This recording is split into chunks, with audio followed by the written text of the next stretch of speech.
अस्सलाम वालेकुम students, I am ज़ैन तबस्सुम और आप लोग देख रहे हैं ज़ैन अकेडमी चैनल। तो आज की इस वीडियो में हम यूरिया के इस्तेमाल के ऊपर बात करने वाले हैं। तो स्टार्ट करते हैं फर्स्ट वन यूज़ से। तो फर्स्ट वन यूज़ है कि अबाउट 86% यूरिया हम solid fertiliser as a solid fertiliser क्या करते हैं, इस्तेमाल करते हैं। यानी हमारे पास जो एग्रीकल्चर का फील्ड है वहाँ पे हम तकरीबन 86% यूरिया को इस्तेमाल करते हैं। फसलों को हम क्या करते हैं, खाद देते हैं ताकि फ़सल की अच्छी ग्रोथ हो सके। तो तकरीबन कितने परसेंट, 86% यूरिया जो है ये as a solid fertiliser use होता है। कहाँ पे? एग्रीकल्चर फील्ड में।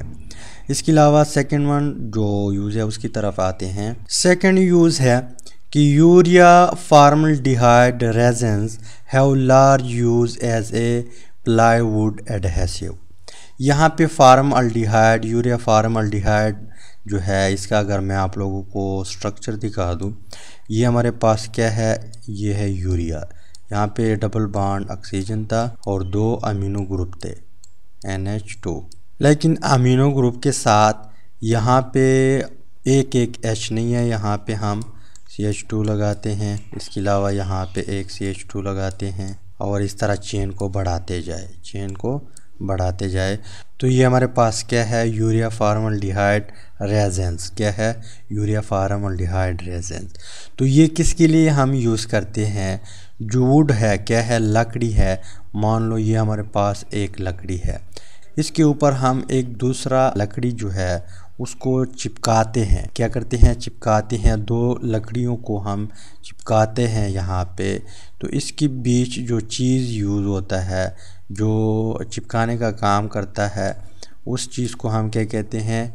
एडहेसिव। क्या कहते हैं? चिपकाने वाला चीज़ यहाँ पे। तो यहाँ पे जो चिपकाने का काम करता है ये कौन करता है? ये करता है यूरिया फॉर्मल्डिहाइड। तो यहाँ पर भी इसका यूज़ है, किस चीज़ का? यूरिया का। इसके अलावा नेक्स्ट जो यूज़ है उसकी तरफ आते हैं। नेक्स्ट यूज़ है मेलामीन। यहाँ पे एन के बाद ई है। Melamine formaldehyde resins are used as dinner ware, यानी खाने के जो बर्तन वगैरह है इसको एक्स्ट्रा हार्ड बना देता है। कौन? यहाँ पे हमारे पास यूरिया।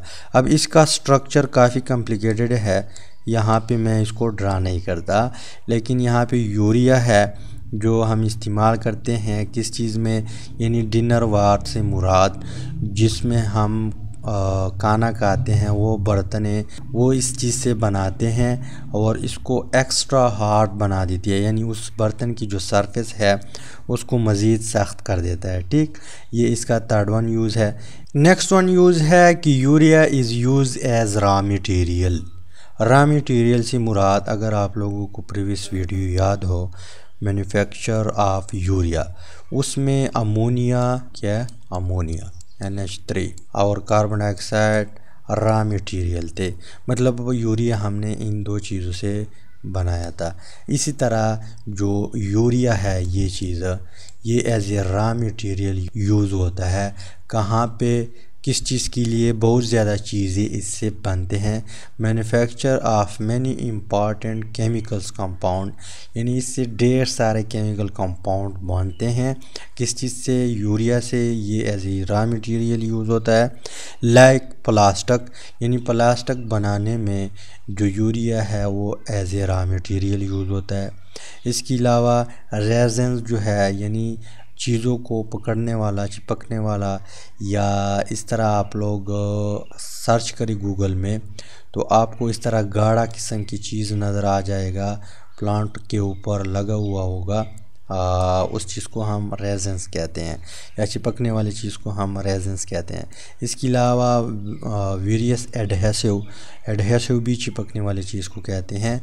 तो इस इम्पॉर्टेंट केमिकल जो है ये, इसको बनाने में हमारे पास जो यूरिया है वो as a raw material use होता है। इसके अलावा नेक्स्ट वन यूज़ की तरफ आते हैं। नेक्स्ट वन यूज़ है कि urea is use as flame proofing agent, यानी एक चीज़ है उसको आग इजीली लगता है, क्या लगता है, आग इजीली लगता है। तो इसके ऊपर हम क्या करते हैं, यूरिया मूरिया डाल माल कर यहाँ पे लगा के इस चीज़ को फिर जो आग है वो इजीली नहीं लगेगा, यानी आग की भड़क को ये क्या करेगा, कम करेगा। ये as a proofing agent, flame proofing agent इस्तेमाल होता है। कौन, यूरिया। इसके अलावा जो नेक्स्ट वन यूज़ है उसकी तरफ आते हैं। नेक्स्ट वन यूज़ है कि it is use as an ingredient in hair conditioner, यानी जो हमारे पास एयर कंडीशन होते हैं जिसकी वजह से हम रूम को ठंडा करते हैं, वहाँ पर भी ये क्या होता है, यूरिया जो है वो यूज़ होता है। इसके अलावा फेशियल क्लीनर, यानी हमारे जो चेहरे है उसकी सफाई के लिए भी हम क्या करते हैं, क्रीमों या एज ए लोशन में हम क्या करते हैं, यूरिया को इस्तेमाल करते हैं। इसके अलावा जो लोशंस है, यानी सर्दियों में जो हम हाथ या चीज़ें साफ़ करने के लिए जो लोशन इस्तेमाल होते हैं, वहाँ पर भी हम क्या करते हैं, यूरिया इस्तेमाल करते हैं। इसके अलावा जो नेक्स्ट वन यूज़ है उसकी तरफ आते हैं। नेक्स्ट वन यूज़ है कि it is use as an alternative, यानी ये मुतबादिल में क्या होते हैं, यूज़ होते हैं to rock salt. Rock salt के बजाय हम क्या करते हैं, यूरिया इस्तेमाल करते हैं। लेकिन कहाँ पे, किस वक्त, यहाँ पे लिखा हुआ है डी आइसिंग। डी आइसिंग का मतलब ये है कि जहाँ पे बर्फ़ पड़ जाए, चाहे जहाज़ है या गाड़ी है या रोड है, उस बर्फ़ को रिमूव करना, वहाँ से हटाना, इसको हम कहते हैं डी आइसिंग।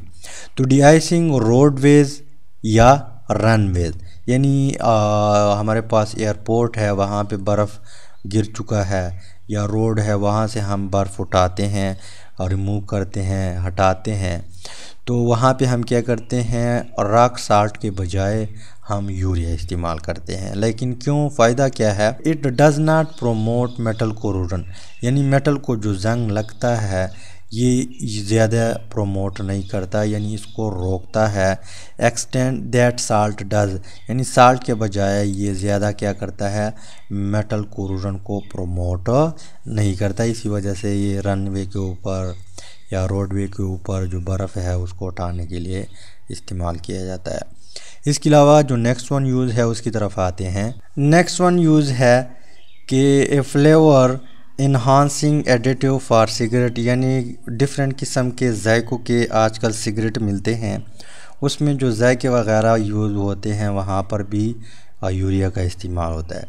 इसके अलावा ए मेन इंग्रेडिएंट जो बुनियादी जुज़ है या जो मरकज़ी जुज़ है यहाँ पे यूरिया का, वो क्या है, हेयर रिमूवर क्रीम, यानी वो क्रीम जो हेयर को रिमूव करते हैं वहाँ पर भी यूरिया इस्तेमाल होता है। इसके अलावा यूरिया कंटेनिंग क्रीम, ऐसा क्रीम जिसमें यूरिया प्रेजेंट हो, are use tropical dermatological product. Dermatological एक फील्ड है और उसमें प्रोडक्ट यहाँ पे मुराद, डर्मेटोलॉजिकल प्रोडक्ट से मुराद कि वो ड्रग या वो क्रीम जो हम ऊपर सरफेस के ऊपर इस्तेमाल करें, यानी स्किन के ऊपर इस्तेमाल करें, अंदरूनी नहीं बैरूनी क्रीम या दवाई इस्तेमाल करने को डर्मेटोलॉजिकल प्रोडक्ट कहते हैं। To promote rehydration of skin, एक है डिहाइड्रेशन, एक है रिहाइड्रेशन। डिहाइड्रेशन से मुराद कि उस एरिया से फ्लूइड को निकालना, रिहाइड्रेशन से मुराद कि फ्लूइड को रोकना। तो स्किन से जो फ्लूइड है उसको रोकने का काम भी यहाँ पे ये क्रीम करते हैं और इसमें कौन यूज़ होता है, यूरिया यूज़ होता है। तो उम्मीद करता हूँ वीडियो की समझ आई होगी। Finally thanks for watching.